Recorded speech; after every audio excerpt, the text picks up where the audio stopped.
పదవి కోసం ఎంతకైనా దిగజారి మాట్లాడుతుంది. తను అంత ఆకలితో ఉన్నారు పదవి కావాలి అని. అసలు ఆమెకి మెంబర్షిప్ ఉందా అని అడుగుతున్నా. కాంగ్రెస్ పార్టీలో ఏదైనా పదవి తీసుకొని తను వర్క్ చేసిందా?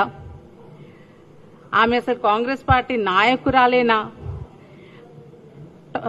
కాంగ్రెస్ టికెట్ గురించి చెప్పడానికి ఆమెకి అర్హత ఏముంది? అసలు పొగరుబోతు మాటలు మాట్లాడడం, కళ్ళు నెత్తికెక్కి మాట్లాడుతుంది. తను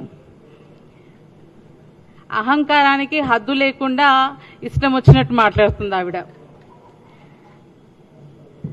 అసలు నీకు రేవంత్ రెడ్డి గారి గురించి విమర్శించే అర్హత ఉందా?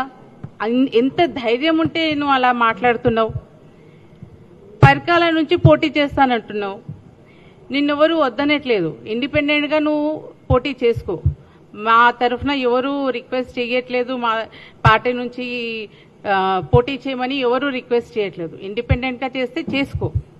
కానీ కాంగ్రెస్ జెండా కానీ రాహుల్ గాంధీ గారు, సోనియా గాంధీ గారు ఫోటోలు మటుకు ఎందుకు పెట్టుకుని తిరుగుతున్నా? మరి అంత మాత్రాన మా గురించి మాట్లాడేటప్పుడు మా ఫోటోస్ పెట్టుకుని మీరు తిరగొద్దు. కాంగ్రెస్ పార్టీని రిజంబులే చేయొద్దు.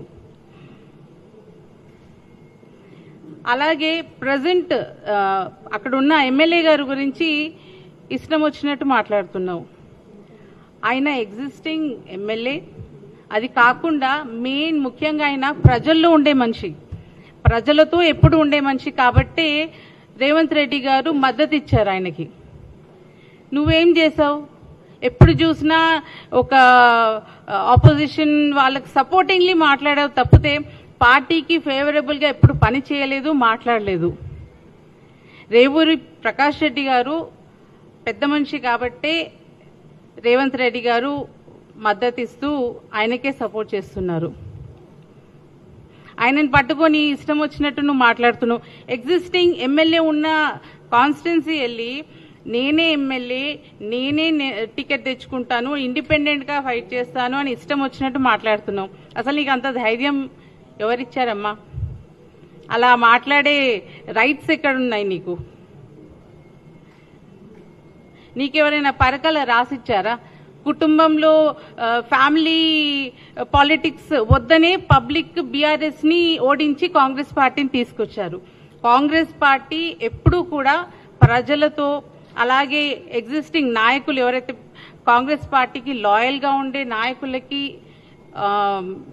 ఆపర్చునిటీస్ ఇస్తుంది కాబట్టి పబ్లిక్ అనేది మన కాంగ్రెస్ పార్టీని ఎన్నుకుంది. నువ్వు ముందు ఏ పార్టీలో ఉండే? ఏ పార్టీ నుంచి వచ్చావు? బీఆర్ఎస్ పార్టీలో లేవా నువ్వు? అక్కడ వేరే పార్టీ. ఇప్పుడు కూడా నువ్వు మాట్లాడేది ఎలా ఉంది? ఆపోజిషన్ పార్టీని ఫేవరబుల్గా మాట్లాడినట్టుగానే ఉంది. ఏదో నువ్వు కాంగ్రెస్ పార్టీలోనే పుట్టి కాంగ్రెస్ పార్టీలోనూ చచ్చిపోతున్నట్టు మాట్లాడుతున్నావు. నువ్వు నీ బ్యాక్గ్రౌండ్ ఏంటో అందరికీ తెలుసు. నువ్వు ఇలా మాట్లాడితే మా కార్యకర్తలే నీ ఎంటబడి కొడతారు. అలా పిచ్చి పిచ్చి మాటలు మాట్లాడడం మానేసి ఇలా రెస్పెక్ట్ఫుల్గా మాట్లాడడం నేర్చుకో. మేడం గారు హైయెస్ట్ పోస్ట్ మీద ఉన్నారు క్యాబినెట్లో. ఆమెకి మీద మాకు చాలా రెస్పెక్ట్ ఉంది. కానీ మీరు మాట్లాడే తీరు అస్సలు బాలేదు. మీరు కొంచెము చూసి మాట్లాడాలి. అలాగే ఏ రాజకీయ నేపథ్యం లేకుండా ముఖ్యమంత్రి అయినా ఆయన చరిత్ర మీద, ఆయన అన్నదమ్ముళ్ళ మీద కూడా మీరు మాట్లాడడం రైట్ కాదు. కుట్ర రాజకీయాలు ఆపి మీరేదో మీరు సేవ చేస్తే పబ్లిక్లో సేవ చేసి మీరు యాజ్ ఎ లీడర్గా మీరు రావాలి. కానీ ఇలా మీకు ఇష్టం వచ్చినట్టు మాట్లాడి మా సీఎం గారి గురించి మాట్లాడే అర్హత లేదు. నెక్స్ట్ టైం మాట్లాడితే ఇప్పుడైనా మా కార్యకర్తలు ఎంటబడి మిమ్మల్ని తన్నడానికి రెడీగా ఉన్నారు బయట. కాబట్టి మీరు ఇలాంటివి మానుకొని మీరు ఏమి చేయాలనుకుంటే పబ్లిక్కి సేవ చేయండి. ఫస్ట్ సేవ చేసి రండి. మీరు సేవ చేస్తే డెఫినెట్లీ కాంగ్రెస్ పార్టీ కూడా మీకు మద్దతు ఇస్తుంది. కానీ మీరు ఇలా రేవంత్ రెడ్డి గారి మీద అలా మాట్లాడడం, వాళ్ళ ఫ్యామిలీ గురించి మాట్లాడడము, మేము ఎప్పుడు కూడా మీ గురించి అలా మాట్లాడలే, కానీ మీరు ఇలా మాట్లాడడము చాలా తప్పు. మీకు కానీ ఎమ్మెల్సీ మాకు ఇవ్వలేదు అన్న అహంకారంతో మీరు ఇలా మాట్లాడడం రైట్ కాదు. ఇలాంటివి మానుకోండి. ఇలాంటివి చేస్తే మటుకు డెఫినెట్లీ హైకమాండ్ కానివ్వండి, కాంగ్రెస్ పార్టీ మీ మీద యాక్షన్ తీసుకుంటుంది. Thank you. ఆమె పార్టీ సభ్యురాలే కాదు. ఆమెకి ఏదైనా ఇబ్బంది ఉంటే మా దగ్గర ఉంది, మా ఇంటర్నల్ కమిటీలో వచ్చి తను కంప్లైంట్ చేయాలా.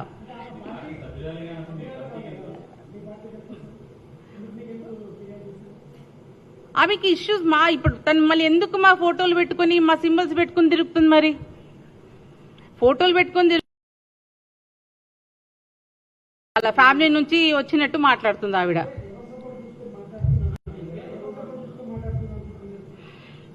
ఆమె సొంతంగా ఎవరు సపోర్ట్ అంటే మీకు తెలియంది ఏముంది? డెఫినెట్లీ ఆమె ఎక్కడి నుంచి వచ్చిందో మీ అందరికీ తెలుసు కదా. ఏ పార్టీ నుంచి వచ్చింది? ముందు ఏ పార్టీలో ఉండే? సారీ, కానీ ఆమె ఒక క్యాబినెట్ హోదాలో ఉండి మంచిగా సర్వీస్ చేస్తుంది కదా. మన క్యాబినెట్ లో ఉండే as a minister she's doing very well. But ఈవిడ అలా మాట్లాడడం తప్పు కదా.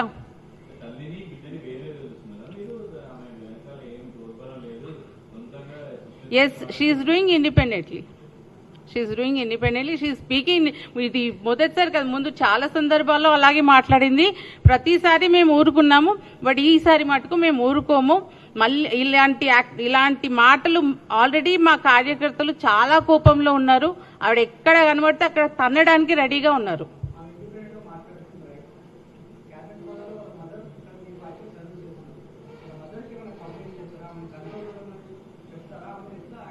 ఇది ఆల్రెడీ ముందు కూడా ఇలాంటివి చాలా జరిగినాయి కదండి. అది వాళ్ళ ఫ్యామిలీ వాళ్ళకందరికీ నోటెడ్ కదా. She's fighting on her own. తను చెప్పేదాన్ని తను సొంతంగా డిసిజన్ తీసుకొని చెప్తుంది.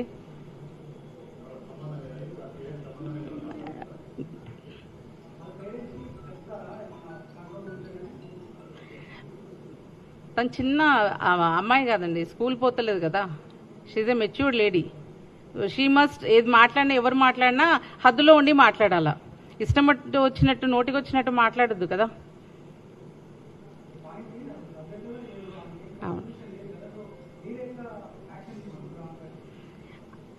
యాక్షన్ అంటే మేము ఇప్పుడు ఆల్రెడీ తన మీద మా ఎవరైతే లోకల్ లీడర్స్ ఉన్నారో ఆల్రెడీ వాళ్ళు కోపంలో ఉండి ఆమె ఎక్కడ కనబడితే ఏం చేస్తారో తెలీదు.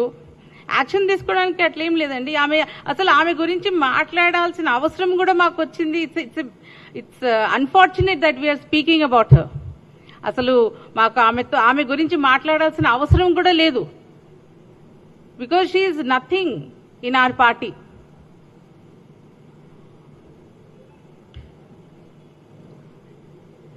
ఆమెకు ఒకటే వార్నింగ్ ఇస్తున్నాను, ఇలాంటివి మళ్ళీ చేసినా ఈ రోజు జరిగిన దానికి తను సారీ చెప్పాల్సిందే. ఎవరి ఫ్యామిలీ గురించి కానీ, సీఎం గారి గురించి కానీ, వాళ్ళ ఫ్యామిలీ గురించి కూడా మాట్లాడే అర్హత తనకి లేదు. తనకి ఎంత పొగరు అంటే కళ్ళు నెత్తిన వచ్చేసాయి.